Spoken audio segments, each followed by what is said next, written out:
Hello students, আজকে আমি তোমাদের সাথে আলোচনা করব চতুর্থ শ্রেণীর তোমাদের পাতাবাহার পাঠ্য বইটি সুনির্মল বসুর লেখা সবার আমি ছাত্র এই কবিতাটির সমগ্র প্রশ্নের উত্তর সহ আলোচনা করব। সকলে মন দিয়ে দেখে নাও, তোমরা আগে কবিতাটি পড়বে, তারপর আমি যে প্রশ্নের উত্তরগুলো লিখে দিচ্ছি সেগুলো বাড়িতে ভালোভাবে প্র্যাকটিস করবে। দেখো, সুনির্মল বসু 1902 থেকে 1957 বিহারের গিরিডিতে জন্মগ্রহণ করেন। প্রধানত ছোটদের জন্য তিনি ছড়া, কবিতা, গল্প, উপন্যাস, নাটক ইত্যাদি লিখেছেন। ছবি আঁকাতেও তিনি ছিলেন সমান দক্ষ। তার লেখা বইগুলি হলো ছানাবড়া, ছন্দের টুংটাং, বীর শিকারী, বেড়ে মজা, হইচই, কথা শেখা ইত্যাদি। তিনি 1956 সালে ভুবনেশ্বরী পদক পেয়েছিলেন। এবার প্রশ্ন দেওয়া আছে, দেখো, সুনির্মল বসুর লেখা দুটি বইয়ের নাম লেখো। সুনির্মল বসুর লেখা দুটি বইয়ের নাম ছানাবড়া আর বীর শিকারী। দুইয়ের প্রশ্নটি বলেছে তিনি 1956 সালে কি পদক পেয়েছিলেন।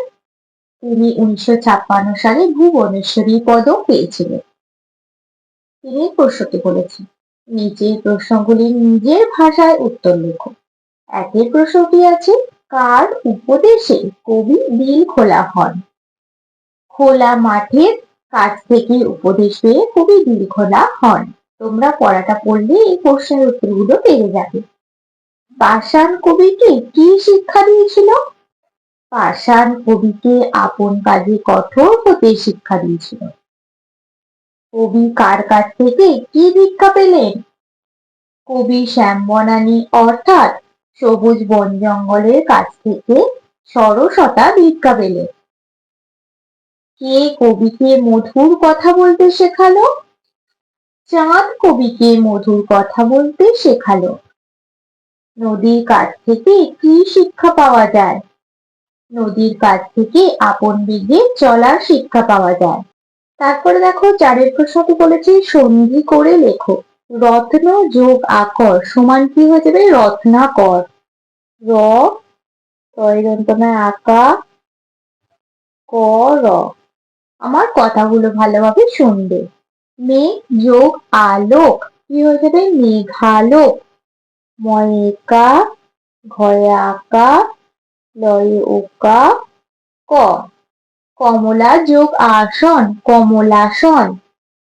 ক ম লয়াকা কমলা, দন্তস্ব দন্তনসন, কমলাসন। পাঁচের প্রশ্নটি বলেছে সমার্থক শব্দ লেখো। চাঁদ, সূর্য, পাহাড়, বায়ু, নদী, পৃথিবী আর সাগর। চাঁদ সমার্থক শব্দ চন্দ্র, শশী। সূর্য তপন, ভানু। পাহাড় শৈল, গিরি। বায়ু হাওয়া, বাতাস। নদী শরীর, প্রবাহিনী। পৃথিবী ভুবন, বিশ্ব। সাগর সমুদ্র আর সিন্ধু। তারপরে দেখো আছে শব্দার্থ। কর্মী শব্দের অর্থ কাজে দক্ষ। মৌন শব্দের অর্থ নীরব। দিল খোলা শব্দের অর্থ উদারমনা। মন্ত্রণা শব্দের অর্থ পরামর্শ। ইঙ্গিত শব্দের অর্থ ইশারা।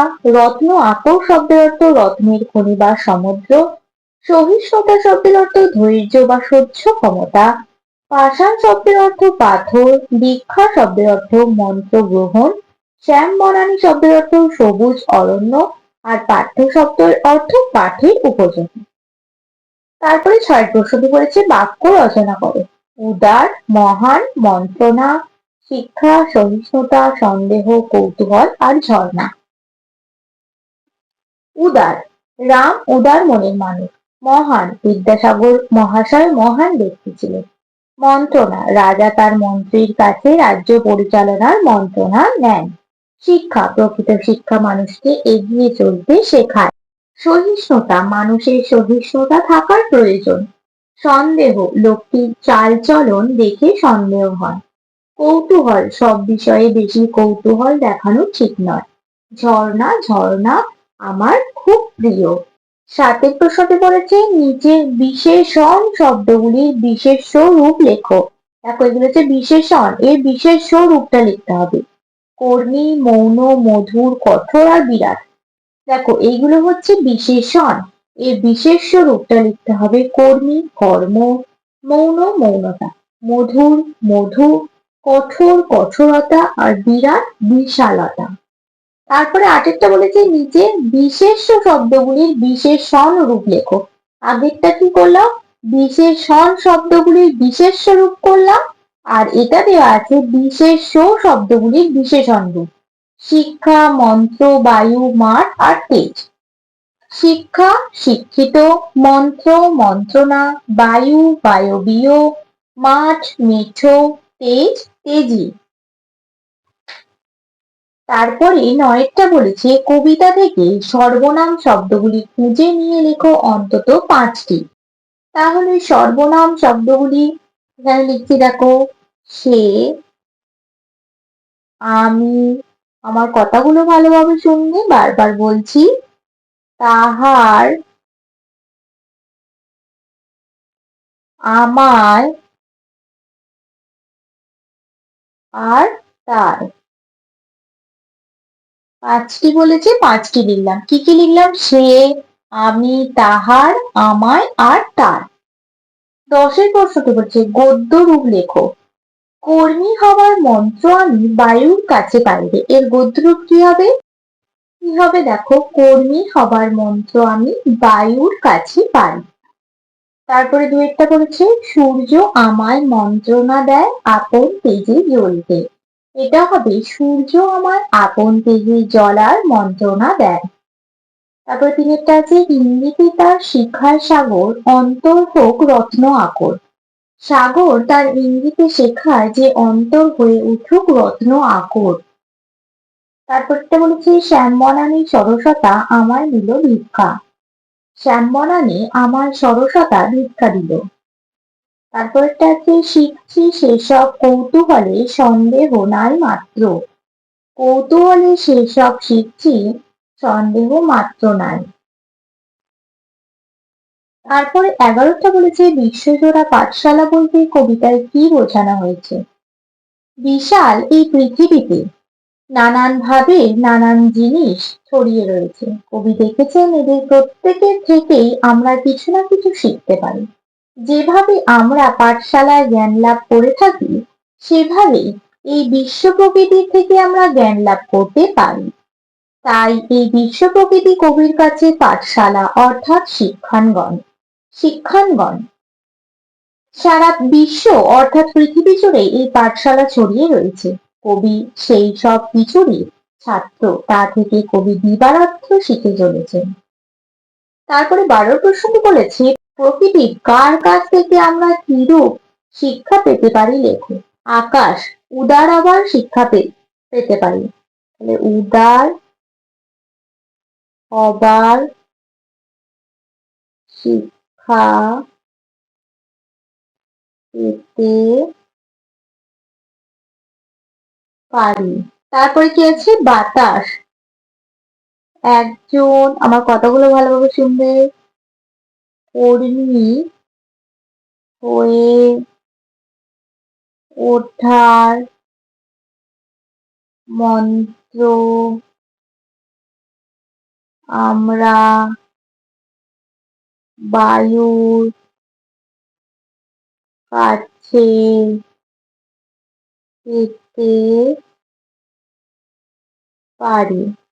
আবারও বলে দিচ্ছি, বাতাসের কাছ থেকে আমরা শিক্ষা পেতে পারি, একজন কর্মী হয়ে ওঠার মন্ত্র আমরা বায়ুর কাছ থেকে পেতে পারি।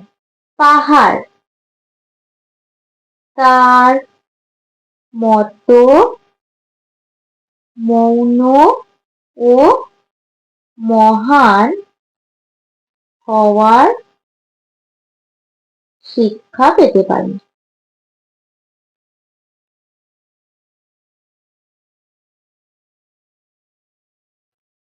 তার কাছ থেকে মৌন ও মহান হওয়ার শিক্ষা পেতে পারি। তারপর আছে খোলা মাঠ, তার মতো দিল খোলা হওয়ার শিক্ষা দেয়। সূর্য নিজের তেজে বা শক্তিতে জ্বলে ওঠার শিক্ষা পেতে পারি। তারপর আছে চাঁদ মিষ্টি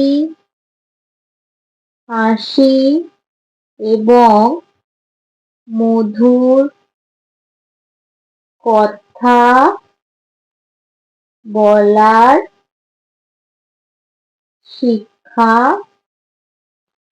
পেতে পারি। তারপরে ১৩ প্রশ্নটি বলেছে প্রকৃতির আরো কিছু উপাদানের কথা তুমি লেখো আর তাদের থেকে কি শিক্ষা তুমি নিতে পারো তা উল্লেখ করো। এটা তোমরা নিজেরা লেখো, যদি না পারো আমাকে অবশ্যই কমেন্টে জানাবে, আমি লিখিয়ে দেবো। আর ১৪ প্রশ্নটি বলেছে দেখো এমন একজন মানুষের কথা লেখো যার কাছ থেকে অহরহ তুমি অনেক কিছু শেখো।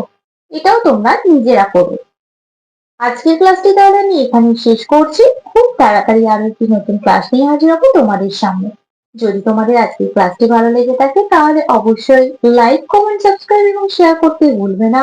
সকলেই সুস্থ থাকবে, স্বাভাবিক থাকবে। সকলকে অসংখ্য ধন্যবাদ জানাই।